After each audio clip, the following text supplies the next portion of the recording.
இந்த திரைப்படம் 1963ஆம் ஆண்டு தெலுங்கு திரைப்படமான புனர்ஜன்மாவின் மறு ஆக்கமாகும்.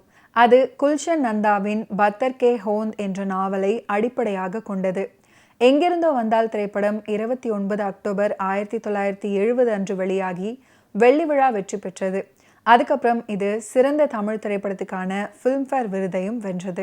எங்கிருந்தோ வந்தால் இன்னொரு வெற்றி படமான சொர்க்கத்துடன் வெளிவந்திருந்தும் போட்டியில் துவண்டு போகாமல் நிலைத்து நின்றது. இப்படி ஒரே நாளில் 2 படங்கள் வந்தாலும் அதில் ஒவ்வொரு படத்துக்கும் வெரைட்டி காட்டி நடிச்சிருப்பாரு நடிகர் திலகம். பிராப்தம் தவிர எல்லா படங்களுமே பெரிய அளவிலான பொருள் நஷ்டத்தை எல்லாம் கொடுக்கவில்லை.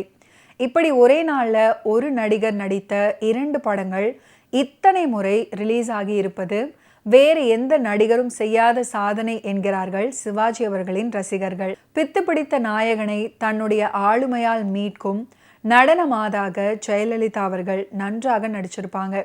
படத்துக்கு அச்சாணியாக விளங்கிய அவருடைய நடிப்பிற்காக மெச்சப்பட்டார்.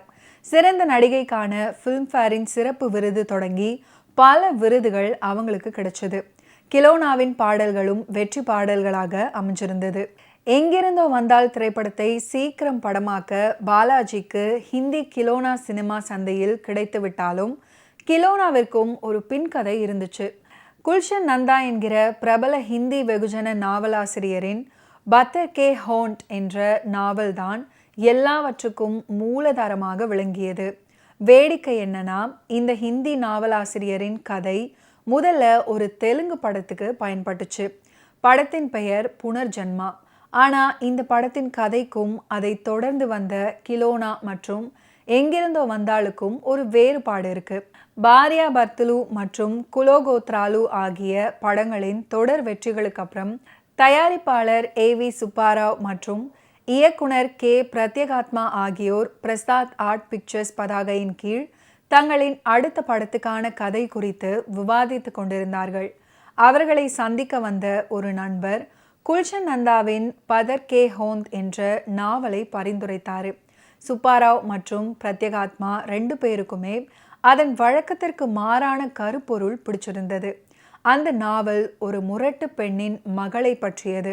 அவள் பிழைப்புக்காக ஒரு சாதாரண வாழ்க்கையை வாழ விரும்பினாலும் தன்னுடைய பாட்டு மற்றும் நடனத்தால பணக்கார வாடிக்கையாளர்களை மகிழ்விக்கிறாள்.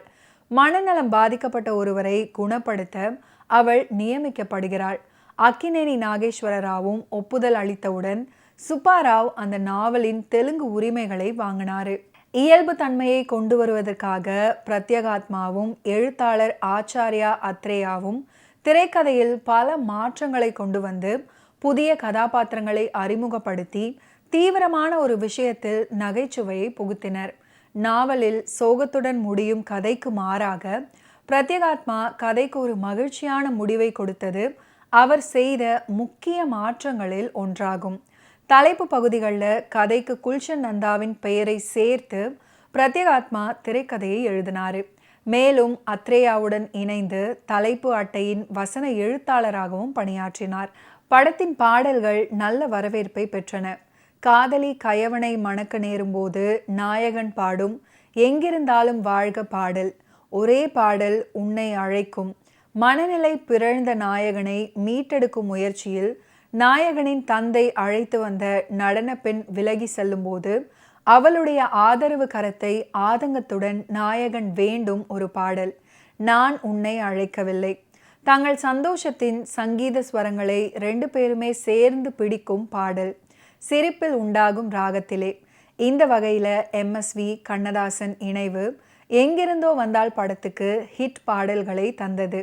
இவை போதாதென்று மார்க்கெட்டிலிருந்து விலகி போயிருந்த பின்னணி பாடகி P. லீலா சீர்காழி கோவிந்தராஜனுடன் இணைந்து பாடிய சகுந்தலை நாடகம் அழகாக அமைந்துவிட்டது. தன் மீது கோபம் கொண்டு வீட்டை விட்டு போகும் ஜெயலலிதாவை திரும்ப அழைக்க சிவாஜி அவர்கள் பாடும் நான் உன்னை அழைக்கவில்லை என் உயிரை அழைக்கிறேன் பாடல்.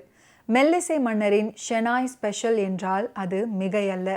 ஷெனாய் பேசும் பாடும் நம் மனதை கிறங்கடிக்கும். கண்ணதாசன் அவர்களின் பாடல் வரிகளும் அற்புதமாக அமைஞ்சிருக்கும். எங்கிருந்தோ வந்தால் படத்துக்கு ஆரம்பத்தில் பைத்தியக்காரன் அப்படின்னு தான் டைட்டில் வச்சாராம் இயக்குனர் AC திருலோகச்சந்தர்.